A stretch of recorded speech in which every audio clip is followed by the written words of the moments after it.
Be sure to hit the thumbs up and subscribe for notifications on newly uploaded chapters. To help the channel grow, please share it with others who enjoy high-quality novels. Chapter titles and timelines are provided below. Chapter 36. What I Did Not Know. The room was quiet, and the way rooms get quiet when they have learned too much grief. The kind of quiet that remembers.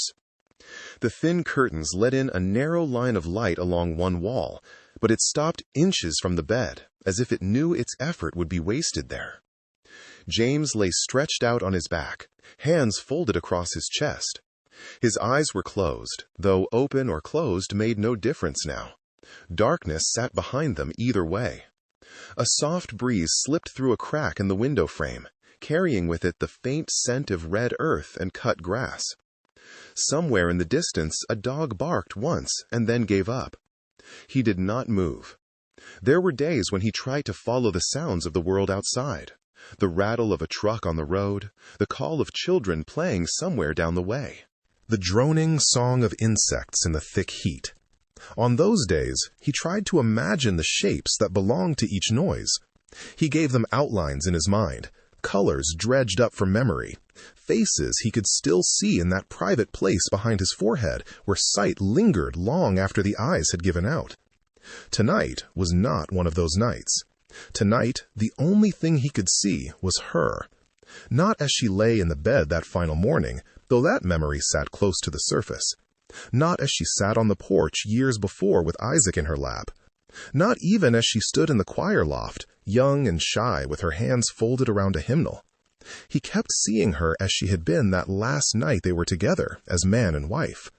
The warmth of her skin, the sound of her breath, the way her fingers moved up his back and then tangled in his shirt as if she were holding on to something she could not bring herself to name.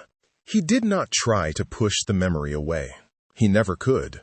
If anything, blindness had reduced his world to a small circle where only a few things could enter, and that night always knew how to find its way in. He drew a slow breath and let it out, listening to the way it stirred the air above his chest. That was the night I killed her. The thought came, as it often did, plain, sharp, without ornament. He had never spoken those words aloud, not to Isaac, not to the doctors who had finally offered honest names for what had been done to him, not to the pastor, not even at the grave where the ground that covered her still felt like an accusation every time he stood next to it. He only said it here, in his head, in the dark. He turned his face slightly toward the window. He could feel the direction of the light, even if he could not see it. It pressed faintly against the side of his cheek, soft as breath. What I did not know. He turned those words over next, trying to weigh them on a scale he did not trust. He had not known he carried death in his blood. Not in the days when he and Sarah still laughed easily. Not in the years when Isaac was small and climbed across his lap. Not when he lined up outside Shiloh Baptist, believing he was walking into protection, not harm.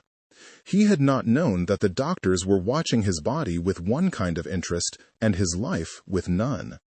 He had not known that the needle in his back was part of a story written long before his name ever appeared on a single line.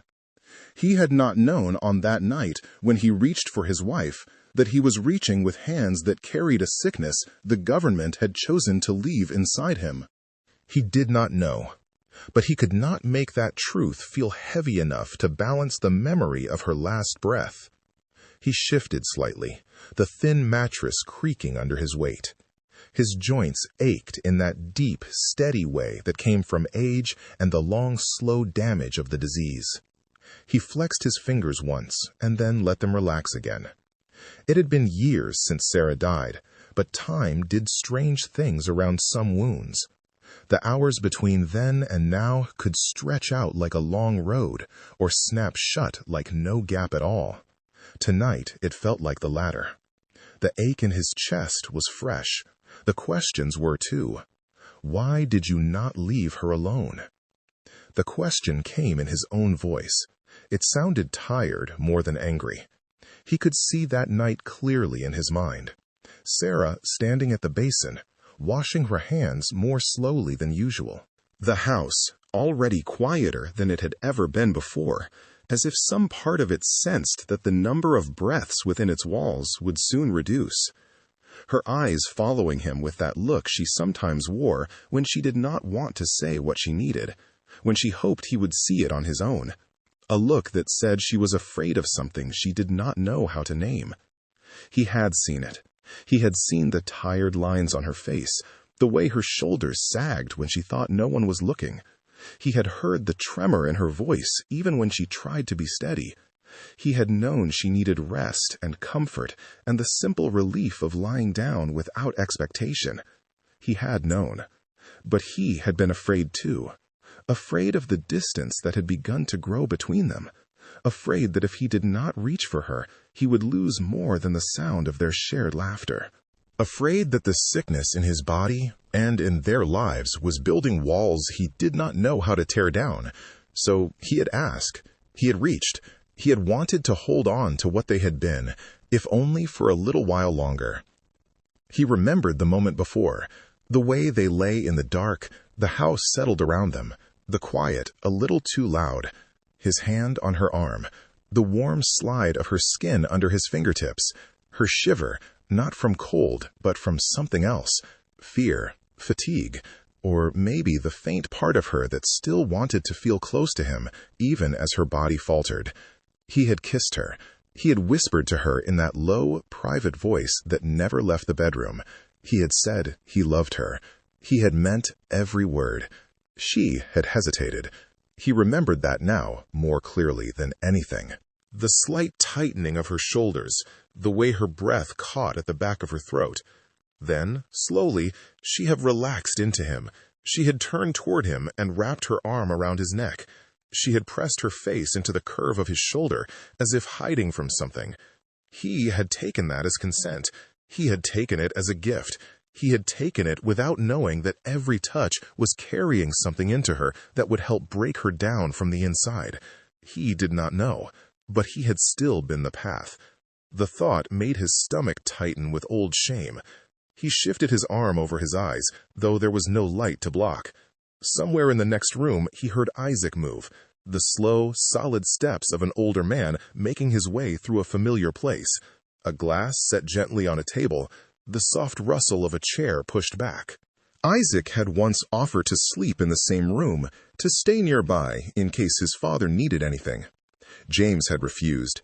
He did not want his son to hear him talking to ghosts. He listened as the sounds in the next room quieted. Isaac was probably lowering himself into a chair or onto the small sofa they had kept all these years. The house held the shape of their life, even as the people inside it changed. James drew another breath. He thought of the way Isaac had looked at him the day they finally sat at the small kitchen table with the newspaper spread between them. The headline about the study, the words "no treatment," the numbers about the men, the numbers about the wives, the numbers about the children. He thought of how his son's hand had shaken as he traced the lines with his finger. "They knew," Isaac had said quietly. "They knew what it would do to you." James had nodded, his throat too tight to speak. "What about Mama?" Isaac had asked. "Did they know about the wives?" The paper had not said much about the wives, only a sentence, a few words tucked into a paragraph. But they had both understood. They knew enough, and they did it anyway. Now, lying in the dark, James thought back much further, to a time before Sarah, before the study, before his life had been narrowed by disease and government decisions. He thought of those evenings when he was a skinny boy with a man's hands, working pulpwood with his father. The days had been long, the trees heavy, the pay small. But there had been certain women in town who smiled at him in ways that made him feel older than he was. Older girls with painted lips, widows who lived alone, wives whose husbands were away more often than not. He remembered one in particular, an older woman who ran a small place on the edge of town, someone his father had warned him to stay away from. He had not listened. He had been young and full of restless blood. He had felt flattered by her attention, that soft voice, those hands that knew exactly where to press. He had gone to her more than once, each time feeling like he was stepping over a line and telling himself it did not matter. No one had spoken to him about sickness then, not really. People talked about bad blood as if it were something that just happened. They called it shameful without ever explaining its shape. They whispered about men who went to certain places and came back not quite right. But no one had sat him down and said, "You can bring something home that will follow you for the rest of your life." No one had asked him years later how he got it either. Not the government men who wrote his name on their forms, not the doctors who watched his body like a field experiment, not the soldiers at the draft board who sent him home without explaining why. They had pricked his finger, taken his blood, measured, weighed, tapped, examined. They had marked his chart in ways he never got to see. But no one had looked him in the eye and said, "Tell me your story." No one had said, "This is how the sickness moves." No one had said, "Your wife is at risk." They had left him in ignorance because ignorance made him easier to use.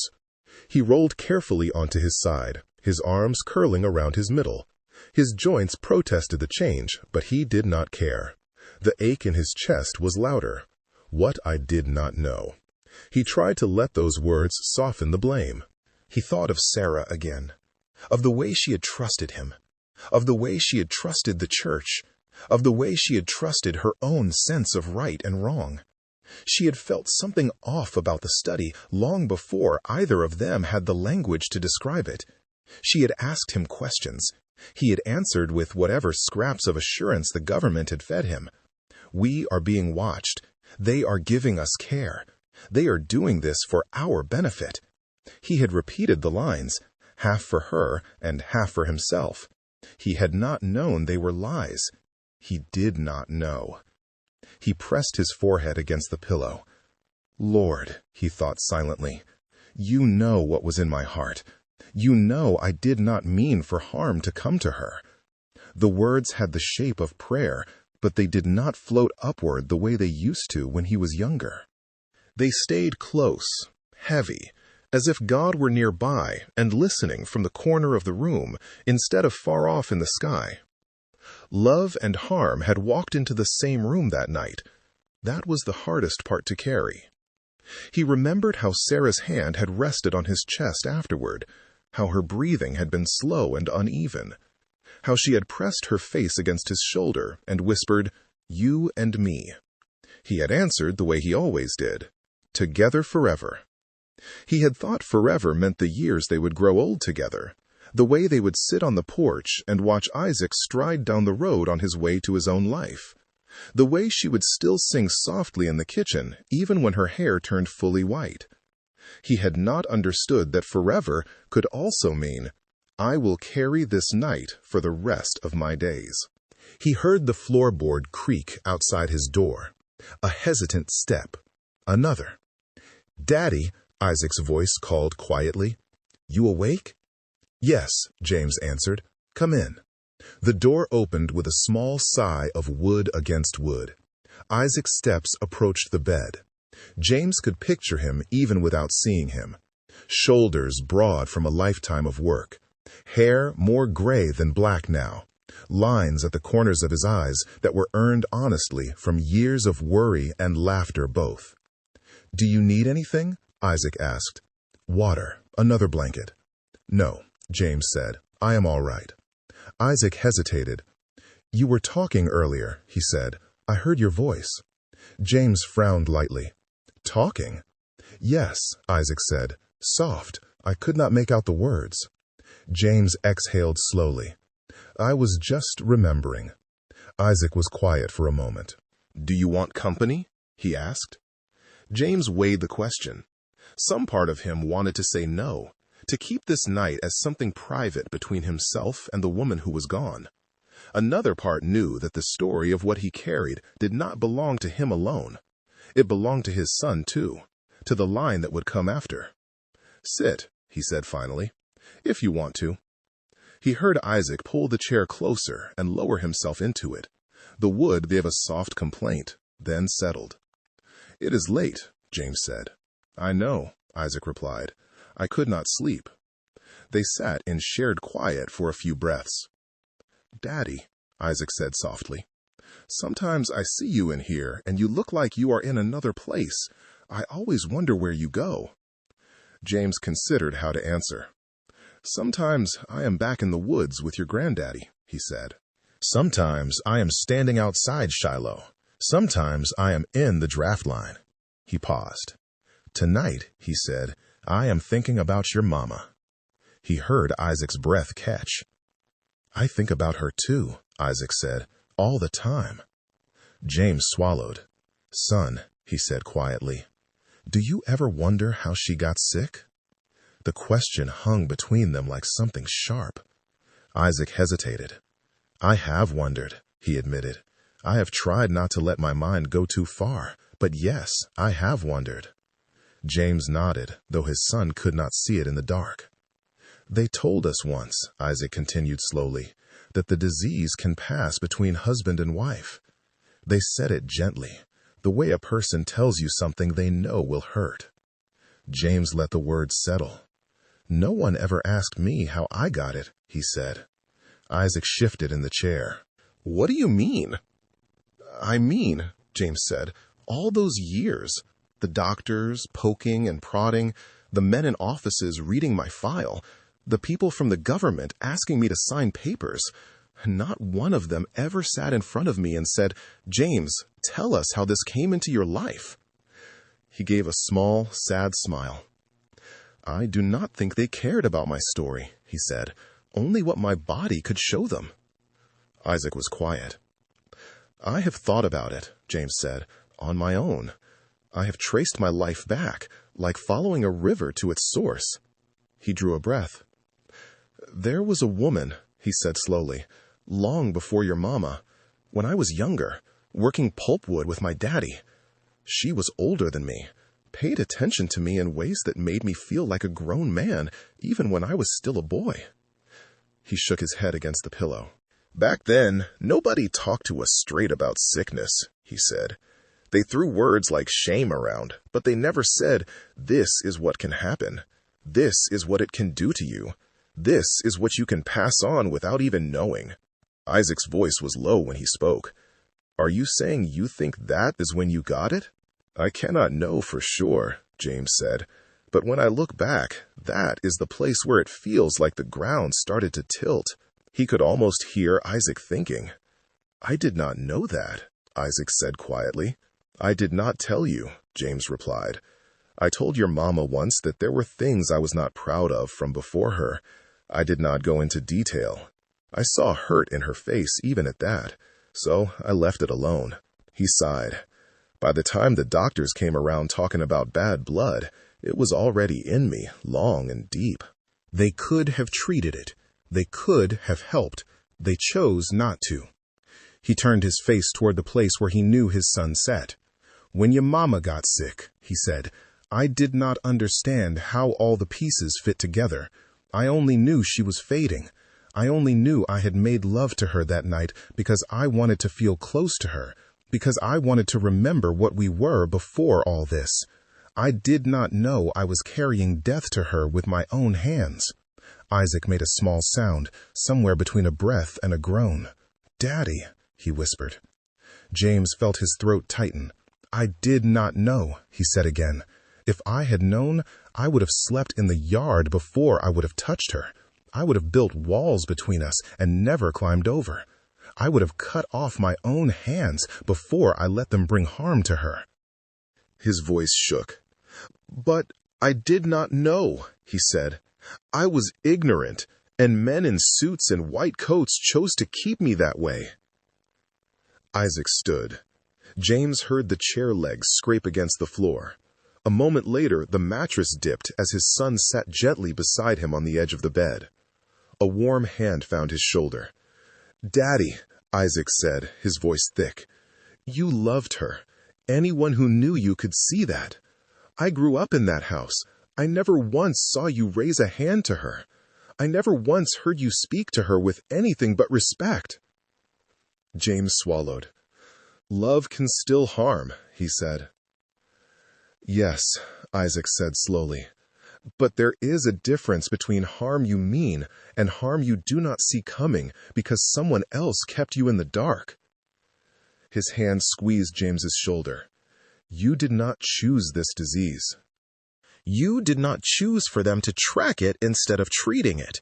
You did not choose for them to hide what they knew about how it moved. He paused. I think if Mama could sit here right now and speak to you, she would say, James, do not you dare carry all of this alone. The words struck him in the chest. He remembered the way Sarah used to scold him when he tried to lift too much by himself, the way she put her hands on her hips and insisted he let someone help, the way she refused to let him act as if the whole world was his burden to carry. His eyes stung, though they could no longer weep the way they once did. I am the one who asked her that night, he said. And she said yes, Isaac replied, because she loved you, because she wanted to feel close to her husband, because neither of you had been told the truth. Silence settled again, deeper now. I cannot tell you not to feel sorrow, Isaac said quietly. That would be foolish. But I can tell you this. Blame belongs many places before it ever comes near your side of the bed. James gave a small, broken laugh. You have your mama's way with words, he said. I had good teachers, Isaac replied.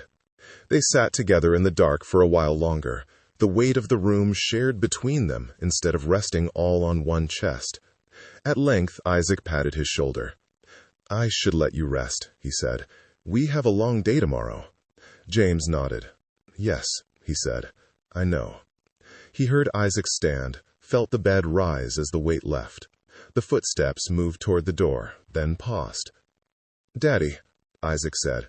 Yes? You and me. The words came gentle, a bridge back to another time. James felt something inside his chest loosen. Together forever, he replied softly. The door closed with a faint click. The house settled back into quiet. James lay on his back again, staring into endless dark. The memory of that final night with Sarah still sat heavy inside him, but it no longer felt like a stone he alone had to lift. Isaac had taken hold of one side. Truth had come along and moved some of the weight to other shoulders where it belonged. What I did not know.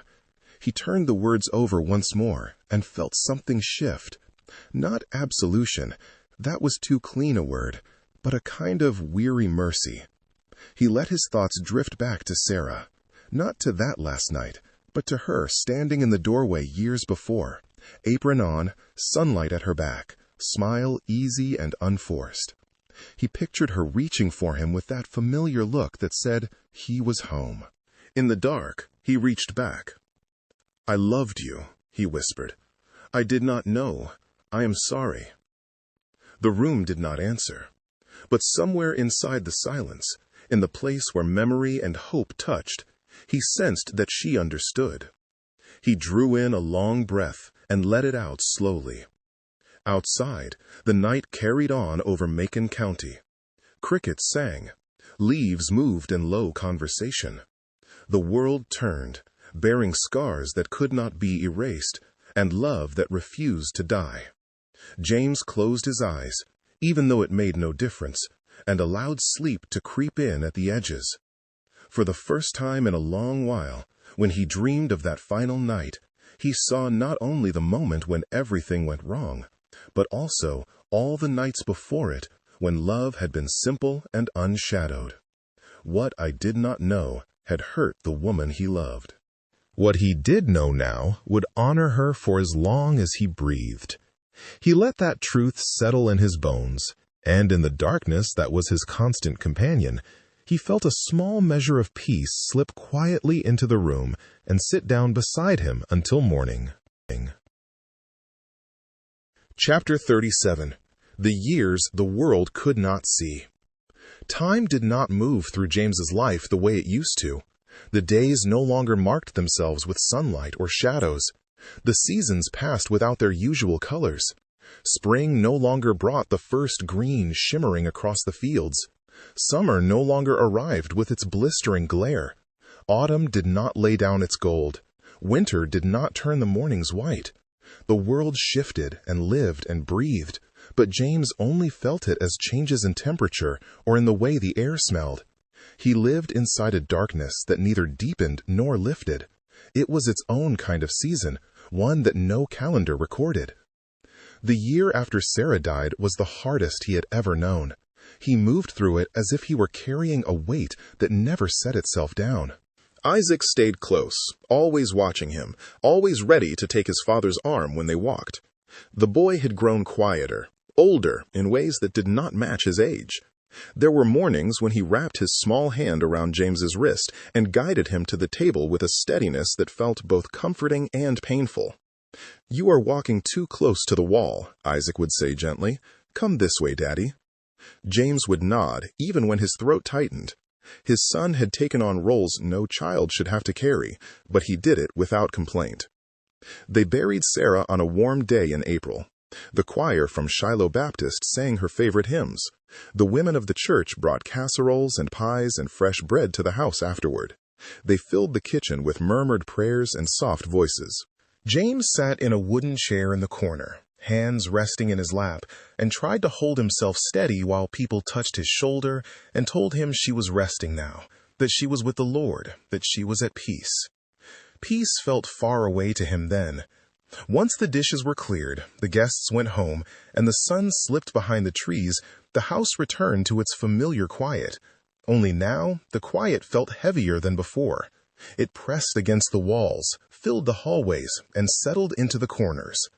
James reached for his cane and walked through the rooms by touch, pausing often to run his hand along the chair where she used to sit, the countertop where she kneaded dough, the frame of the door she leaned against when she laughed. Every memory lived like a small flame flickering in his mind, both lighting and burning the same place. In the months that followed, he learned to move through the dark with the help of muscle memory. His feet traced old patterns. His hands found familiar edges. Isaac walked beside him almost everywhere. When company came, the boy stayed close, watching every footstep, as if afraid the darkness might swallow his father whole. Neighbors from Shiloh Baptist visited often. Some brought food. Others brought news from town. Some simply came to sit and keep James company while Isaac went outside to play. They never said it aloud, but James could feel in their voices the soft pity that people offer when they do not know what else to give. He accepted their kindness with a nod, but there were nights he lay in bed and let the ache in his chest expand until it felt too big for his ribs. He learned the geography of grief one room at a time. One evening, several months after the funeral, he was sitting on the porch in the late dusk.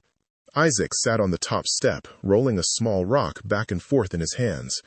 The air was thick with the smell of cut grass. "Daddy?" the boy said quietly. James turned his head toward the sound. "Yes, son." "Do you think Mama sees us from where she is?" James took a slow breath. He wished he could see the boy's face in that moment. He wished he could place a hand on his cheek and read his expression the way fathers often do. "I believe she does," James said softly. "I believe she is watching you grow." Isaac nodded, though James heard the sadness in the way the stone clicked against the step. "Do you think she misses us?" Isaac asked. James's throat tightened. "I think she misses us the same way we miss her. And I think she is waiting for us to live. That is what she would want." Isaac set the stone aside and moved closer to his father, resting his small shoulder against James's arm. James placed his hand on the boy's back and held him close. The years that followed moved in slow waves. James grew thinner. The lines on his face deepened. His beard grayed early, long before his age required it. The study had ended by then, at least officially, though the effects lived on like echoes that refused to fade. Newspapers occasionally ran stories about medical ethics or protests in northern cities, but in Macon County, life moved in familiar patterns that did not easily shift. There were days when James felt the tremors in his hands grow stronger. Some mornings he woke with pain in his legs that made standing feel like trying to lift himself out of wet cement. He did not speak of these things often. Isaac noticed anyway. "Lean on me," the boy would say, his voice steady. As Isaac grew older, his hands became stronger. He began to take on odd jobs around the community, helping neighbors chop wood, repair fences, or haul cotton sacks to the edge of fields. He came home covered in dust and sweat, but proud of his pay. He kept their small household running. He cooked simple meals, he washed clothes, and read the newspaper out loud to his father every evening. Sometimes James would sit still, listening to the cadence of Isaac's voice, imagining the words forming their shapes in the world beyond his reach. When Isaac was 14, he asked, "Daddy, do you ever wish things were different?" James lifted his head slightly. "Different how?" "I do not know," Isaac said. Just different. Maybe a world where we could all see what we need to see. James reached out until his hand found the boy's arm. He gave it a firm squeeze. "We see enough when we stay close," James said quietly. Another year passed, and another still. The world outside changed in ways James could not witness except through others' descriptions. Television sets arrived in houses down the road, though James never saw one. New roads were paved. Cars came through the county with license plates from states far beyond Alabama. People talked about marches in Selma, speeches in Washington, changes that felt both hopeful and fragile. Sometimes Isaac would describe the photographs in the newspaper. "There are people holding signs, Daddy," he said once. "They say they want the world to be fair." "Fair," James repeated softly, letting the words sit in his mouth. "That is a strong word." "Do you think it will ever be?" Isaac asked. James thought of the study, the doctors, Evelyn breaking down in his kitchen, Sarah in the casket, his own blindness, the price he had paid for trust, the cost of what had been taken. "I think fairness is a long road," James said, "but I think we walk it because others came before us who did not have the chance." Isaac nodded, absorbing the words. The years stretched forward. Every so often, Shiloh Baptist held gatherings where old memories resurfaced. Some men spoke quietly about their symptoms, their aches, their fears. Others refused to talk at all. There were still widows in the congregation, women whose husbands had died without ever knowing why their bodies failed them. Evelyn Whitford did not return to Macon County, but her name was occasionally whispered in kitchens and doorways. Some said she had moved north. Others said she had fallen ill. James heard the whispers, but did not speak her name aloud. She lived in his memory as both a wound and a human being who broke under the weight of a truth she could not carry. One afternoon, when Isaac was grown and in his 20s, he came home with a newspaper folded tightly under his arm. "Daddy," he said, his voice holding an urgency James instantly recognized. "You need to hear this." James sat at the table, hands resting on the wood. "Go on, son." Isaac began to read. A journalist in Washington had uncovered documents, files, correspondence, reports. He read the words slowly, carefully, as if each one were something fragile that could break in his mouth. He described the truth laid bare in those documents, the intent, the withholding of treatment, the lies, the draft board intervention, the deliberate decisions made behind government doors.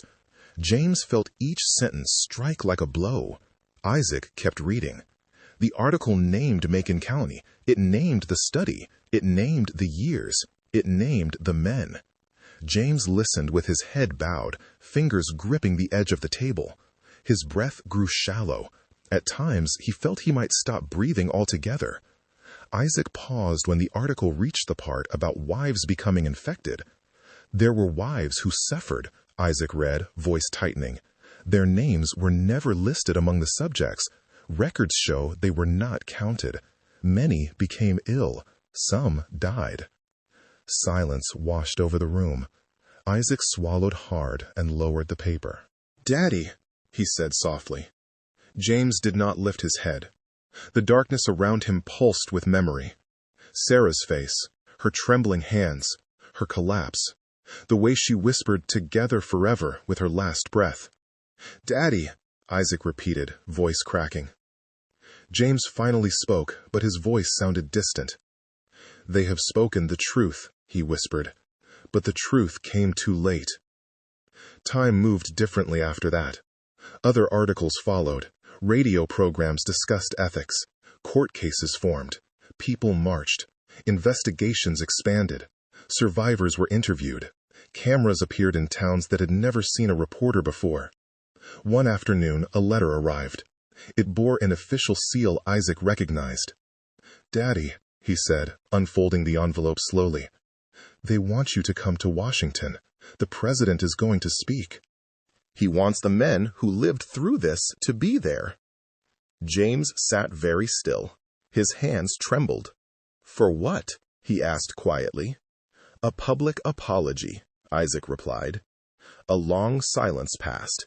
James lifted his head slightly, though he could not see his son standing across the table. "Does an apology reach the dead?" he asked softly. Isaac's breath caught. He did not speak for several seconds. "No," he said finally, "but it reaches the living, and maybe it honors the dead too." James sat with those words. It took him several days to agree to go. When he did, Isaac held his hand the same way he had held it as a little boy, guiding him through the house. Only now the grip was stronger, steadier, no longer the touch of a child, but of a grown man leading his father toward a place neither of them had ever imagined. The train ride to Washington felt long, but James listened to the rhythm of the wheels and let the vibrations move through him. Isaac described the passing scenery: towns, rivers, bridges, the changing shape of the land. When they arrived, the city felt immense. Isaac guided him through corridors, across polished floors, up sets of steps that echoed when they walked. The air smelled cleaner than he expected, almost sharp. They were taken to a room where the surviving men sat in chairs, waiting. The sound of their quiet conversation filled the space. Some voices trembled, some carried strength. Some sounded tired in a way only years of suffering can produce. James sat among them. He felt their presence like a circle around him. Men with whom he shared something deeper than friendship. Men whose stories had been carved out of the same wound as his own. None of them spoke much, but their silence carried understanding. When it was time, aides guided them into the larger room. James heard the swell of camera clicks, murmured voices, the shuffling of chairs, the unmistakable presence of power. His fingers tightened around Isaac's arm. "Are you ready?" Isaac whispered. James breathed in slowly. "I do not know," he said, "but I am here." They took their seats. The room gradually quieted. Footsteps approached a podium. James heard a voice speak his name, followed by the names of others. Then he heard the sound of the audience turning toward the entrance. The president walked in. A soft ripple of sound moved across the crowd.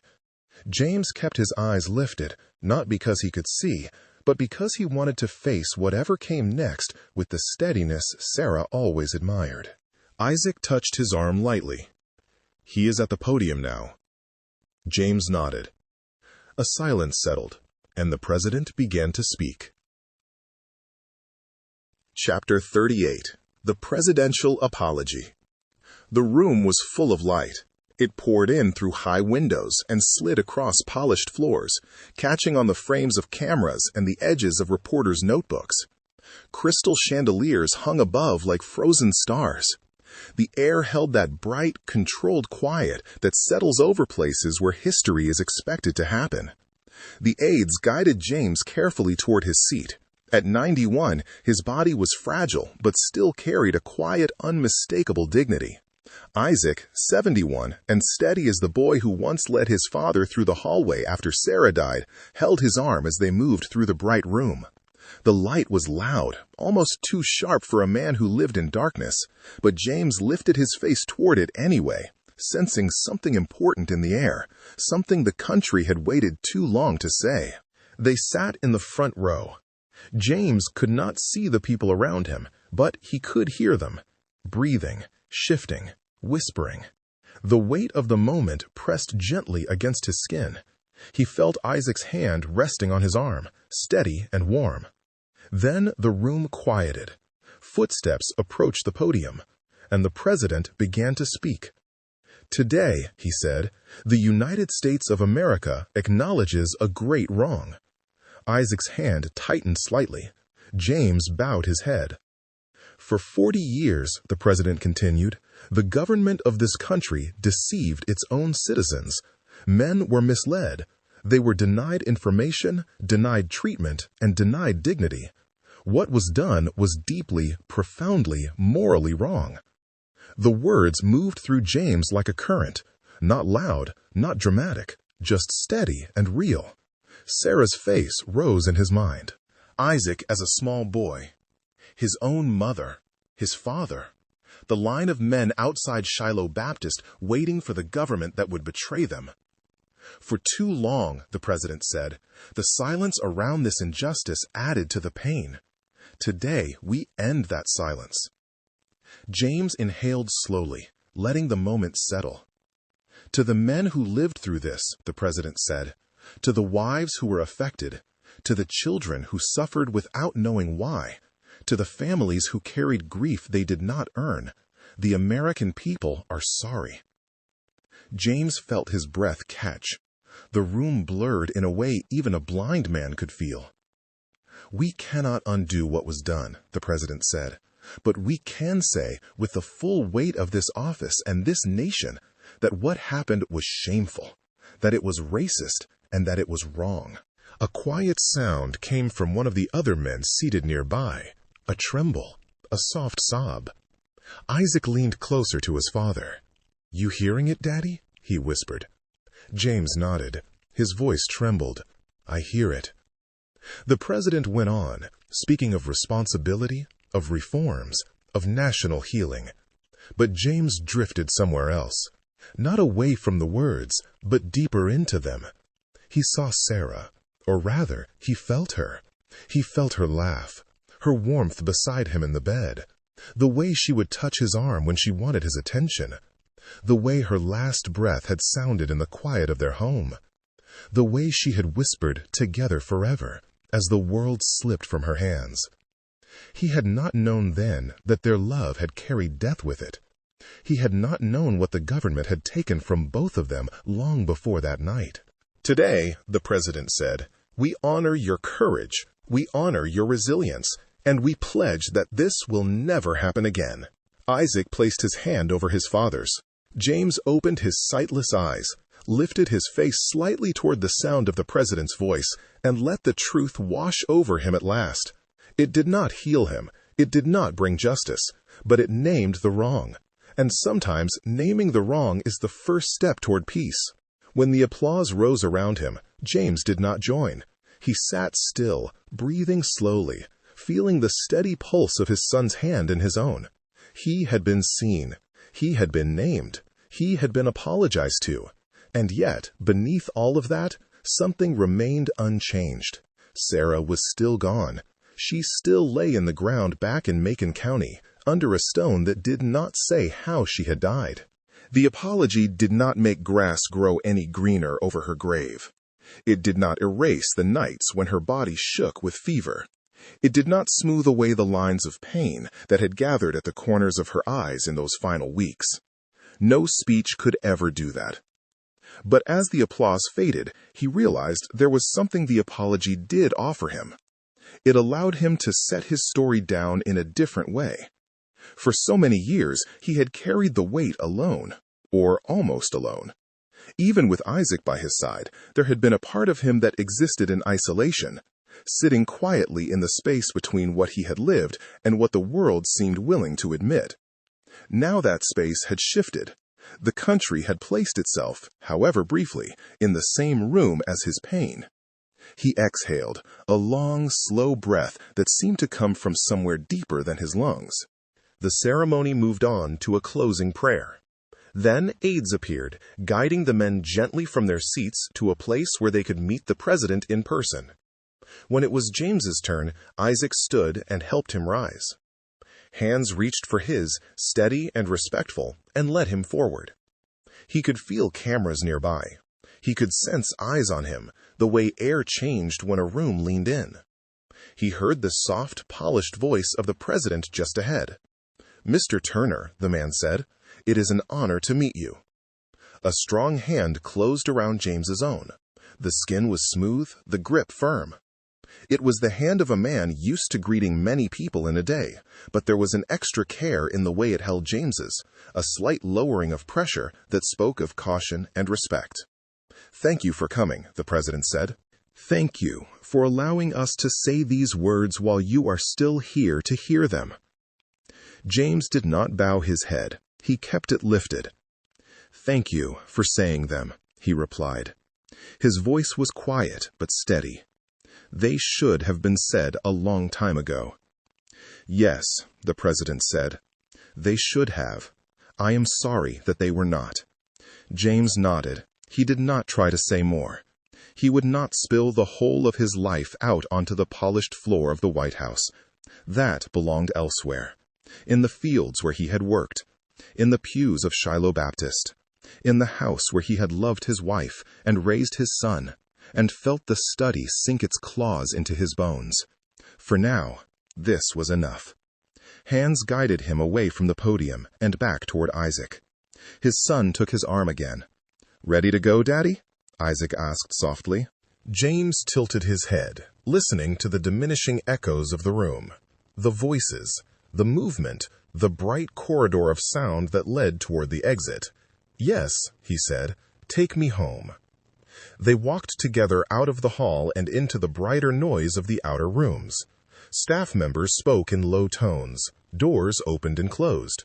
Somewhere far off, a child laughed, the sound spilling into the formal space like water into a stone basin. When they finally stepped outside, a wash of fresh air met them. The scent was different here, less red clay, more trimmed lawn and stone, but it was still air under the same wide sky. Isaac paused and looked at his father. "It is sunny," he said. "The sky is clear." James smiled slightly, the expression gentle and worn. "Good," he replied. "Your mother always liked a clear sky." They began to walk toward the car. For a time, neither spoke. Then, halfway down the path, James slowed. "Isaac," he said. "Yes, Daddy." "Tell me again what he said, the part about the wives." Isaac swallowed. His voice grew solemn. "He said the wives suffered too," he replied carefully, "that the country is sorry for them as well." James nodded, the movement small. "She was there in his words," he murmured. "Even if he did not say her name, I heard her."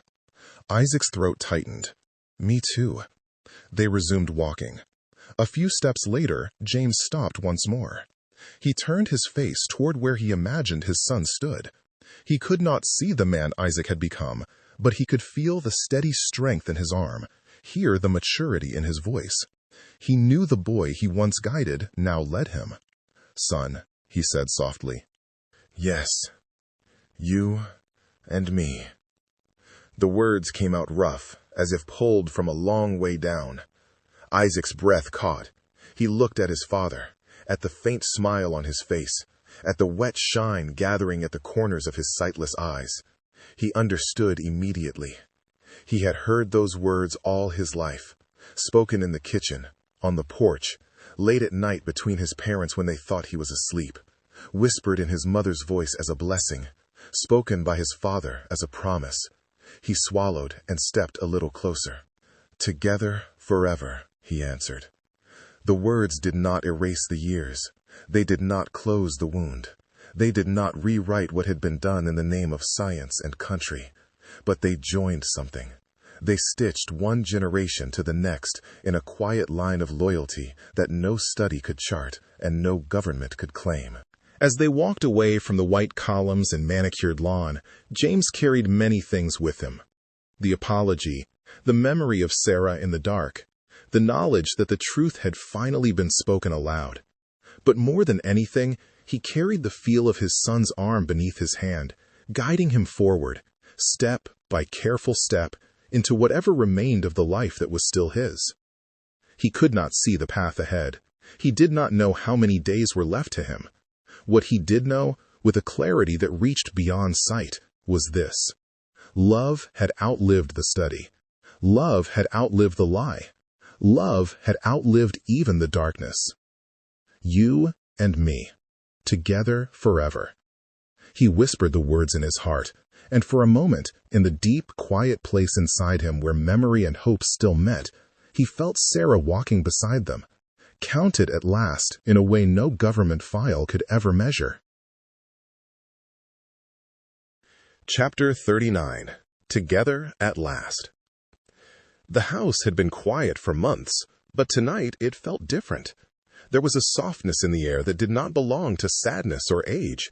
It felt like memory had come to sit in every corner, as though the walls themselves had opened to let old laughter drift through, as though someone unseen had stepped over the threshold and settled in the chair beside James's bed. Isaac felt it the moment he walked down the hallway. He paused at the doorway, hand resting on the frame, not wanting to disturb whatever peace had gathered there. His father lay beneath the thin quilt, head turned slightly toward the window where the moon hung low and pale. Though he could not see the sky, James tilted his face toward the night as if he sensed its glow. "You still awake, Daddy?" Isaac asked gently. James smiled, small and knowing. "I hear your steps." Isaac chuckled and moved to sit in the chair beside him. It was the same chair Sarah used to sit in when James came home exhausted from long days in the woods, when she rubbed the ache out of his shoulders with hands that were small but steady. Isaac remembered her humming as she worked. He remembered the smell of fresh cornbread drifting in from the kitchen. He had not realized until years later that he had grown up inside a love story that looked ordinary on the outside, but was vast as the sky. James lifted his hand slightly, and Isaac held it. The gesture felt familiar, but tonight it carried a different weight. James's fingers were thinner now, cooler, but still steady. Isaac rubbed the back of his hand with his thumb. "You sleeping all right?" Isaac asked. James breathed a slow, quiet breath. "Sleep comes softer these days. Not deeper, just softer." Isaac nodded, though his throat tightened. "You want anything? Water?" "No," James said. "Just company." So Isaac stayed, and the house stayed still, and something in the air settled fully, like a sigh released after years of holding back. They sat like that for a long moment before James spoke again. "You remember the day your mama made that sweet potato pie for your 9th birthday?" he asked. Isaac laughed quietly. "The one I ate half of before the guests arrived?" "That's the one," James said, smiling wider. "And she fussed at you for an hour." "She loved that pie more than she loved her good shoes," Isaac said. James exhaled, and it sounded almost like a chuckle. "Your mama loved anything she made with her own hands." "She loved you more," Isaac said softly. James did not answer right away. His hand tightened around his son's. "She did," he whispered finally.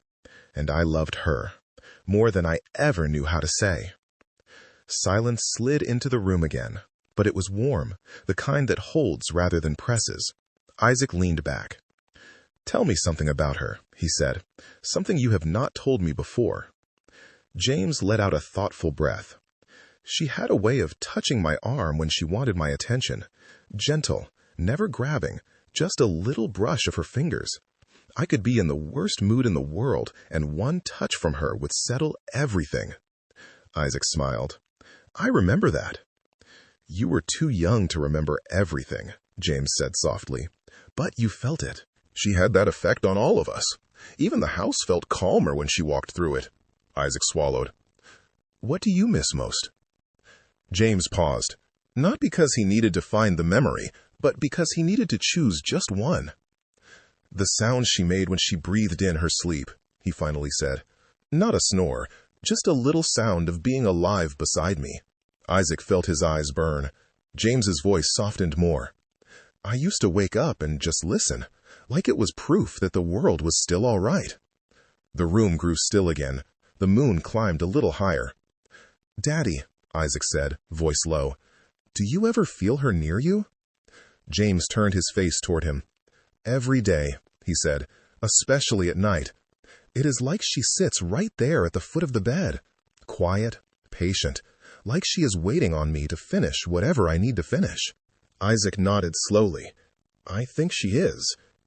James took a breath, long and steady. I think so too.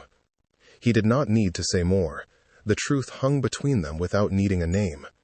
Isaac shifted closer and rested his other hand on James's arm. You know, he said quietly, you did right by her. You loved her with everything you had. James smiled faintly. I hope so. I know so, Isaac said. James's voice drifted. She would be proud of you, proud of the man you became, proud of how you look after me. Isaac looked down, hiding the heat in his eyes. I learned from the two best people I ever knew. James reached out, slow and searching, and Isaac guided his father's hand to his cheek. James cupped it gently, the way he used to when Isaac was small. His thumb brushed lightly across his skin. You, my boy, James whispered. My life's best work. Isaac bowed his head against his father's hand. I love you, Daddy. I love you too, James said, always. The room felt full then, full of memory, full of quiet, full of something holy. Minutes passed, maybe hours. Isaac talked. He talked about the garden and the neighbor's new dog, about the young people at school still discussing the apology. He talked about small things, everyday things, because sometimes it is the small things a man wants to take with him. James listened, eyes closed. At one point he smiled and murmured, Your voice sounds like music tonight. Music? Isaac asked. Music, James repeated. Calm, familiar, something a man can follow. Isaac held his breath. You resting? He whispered. A little, James said. I am just listening. It is nice to listen. Isaac stayed until James's breathing fell into a soft rhythm. He watched his father's chest rise and fall. Slow, peaceful. For the first time in years, the lines on James's forehead had smoothed. Isaac touched his hand lightly. I will check on you in a little bit, he whispered. James did not answer, but the quiet in the room felt content. Isaac stood, kissed his father's forehead, and stepped out of the room. He walked to the kitchen, poured a glass of water, and stood looking into the night.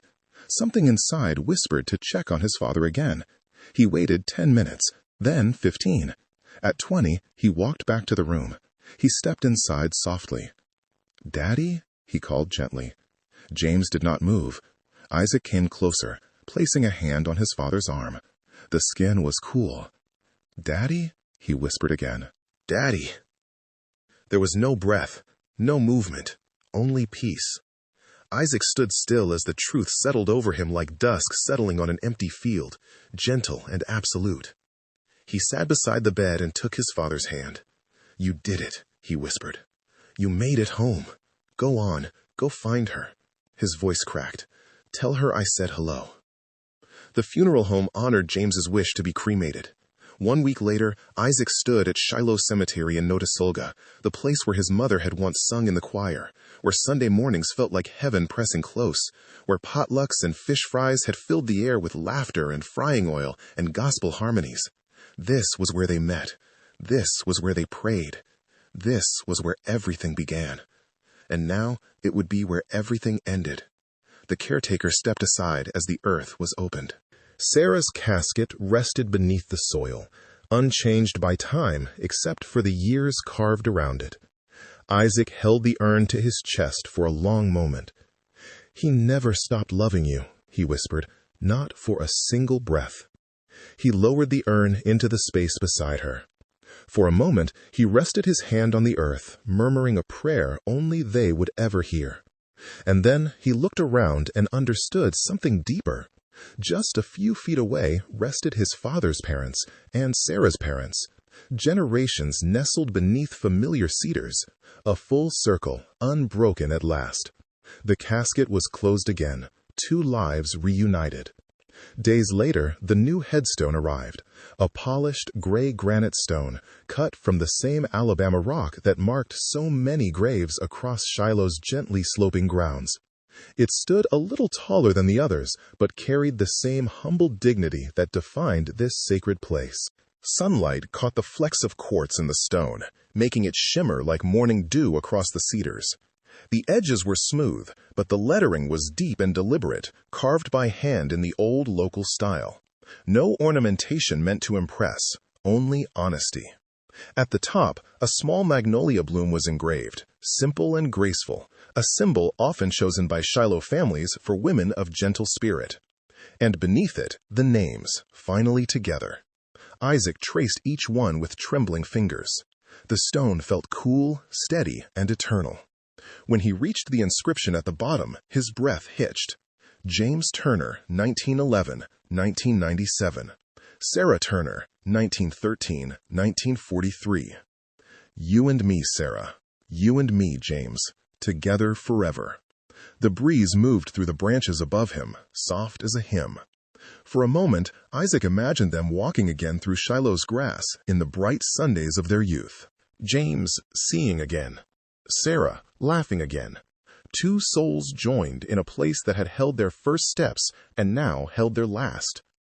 You home now, Isaac whispered. Both of you. A memory rose, a church gathering long ago, music spilling out of the open windows, people dancing barefoot in the grass. Sarah spinning with laughter, James clapping along, Isaac running between tables. A night before the doctors came. A night full of joy they never got back. Isaac smiled through tears. He knelt, placed his hand against the granite, and let the warmth in his chest rise until it filled his throat.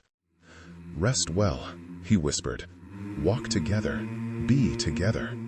He stood there until the shadows lengthened and the quiet of the cemetery wrapped around him like a benediction. And somewhere beyond sight, beyond sorrow, beyond the reach of the world that had wounded them, James and Sarah Turner walked hand in hand into a light no darkness could touch again. You and me, Sarah. You and me, James. Together forever. Dreaming every day, struggling to find a way. No voice but so much to say. Don't tell me that we shouldn't try. Find your strength inside, it's part of you. Feel your weakness dies apart in you. Now don't you ever believe that you can't ever fight for what you feel. Live for your ideals.